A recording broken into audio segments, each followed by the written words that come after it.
יש מחלה שנקראת אנמיה הימוליטית. כשתינוק נולד, התאי דם שלו, האדומים, זה נקרא בשפה הספרותית הרפואתית, הימוליזיה, התאים האדומים האלה הם נשברים. ויש שחרור של כמויות של בילירובין, זה גורם לצבע הצהוב של הצהבת, והכבד לא מספיק לסלק את אותו כמות של בילירובין מהדם, וזה בעצם גורם לילד שהוא יהיה בצבע צהוב, כיוון שאין לו כדוריות אדומות מספיק בגוף, וככל שעולה הרמה של הבילירובין בדם, הילד נהיה יותר צהוב, יותר חלש, חיוור, אנמי. ככל שהכדוריות האדומות מתווספות, אז בעצם הילד חוזר לעצמו ויוצא מהצהבת. באותו זמן שיש לתינוק צהבת, מכיוון שהכדוריות האדומות בגוף הן לא חזקות, אז אסור למול את הילד. זה בעצם כבר מוזכר בגמרא, הגמרא במסכת שבת, בדף קל"ד עמוד א', 134 עמוד ראשון, כותבת: אמר רבי נתן, פעם אחת הלכתי למדינת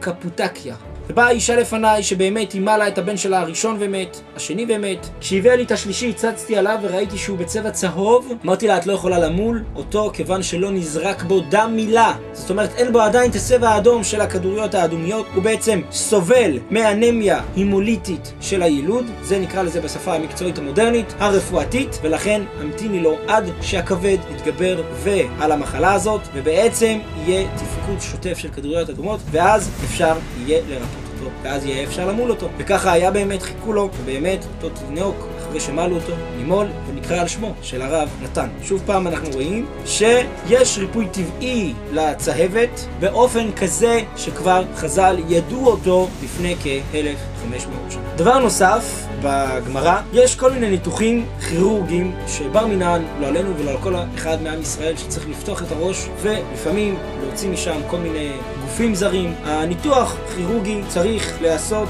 על ידי אדם שמאוד אייקן, נקרא בספרות הרפואית נוירוכירורג, זאת אומרת הוא איש של כירורגיה, מדויק, יודע את העבודה, והדייקנות שם כל כך חשובה, כי אם חס ושלום הוא טועה, תא קטן במוח יכול הבן אדם להיות משותק, עיוור, כל מיני דברים, כי המוח הוא מכלול הגוף. כשנוגעים בנקודה אחת יכולים להשבית חס ושלום עשרות תאים בגוף שהתוצאה שלהם הרת אסון. הגמרא מספרת על מקרה כירורגי מדהים שכבר בזמנם היה. הגמרא במסכת כתובות בדף ע"ז עמוד ב' מתארת איך מרפאים בעלי רעתן. בעלי רעתן זה אנשים שהיה להם איזה גוף זר במוח שלהם שהיה צריך להוציא אותו. הגוף הזר הזה, איך היו עושים? אומרת הגמרא שם ששמים הרבה סמים שהיו עשויים מתמיסה של עשבים עד שהראש היה מתרכך, ואז הם קוראים את הגולגולת בסכין בלבד, לא במסור, בסכין בלבד, כיוון שהגולגולת הייתה מתרככת, ובדיוק היו מגיעים ומוצאים את הממצא. בלי CT, בלי MRI, בשום דבר. זאת אומרת, כבר חז"ל בזמנם ידעו והודיעו את הוצאת הגופים הזרים בניתוח המסוכן ללא מכשור מתקדם.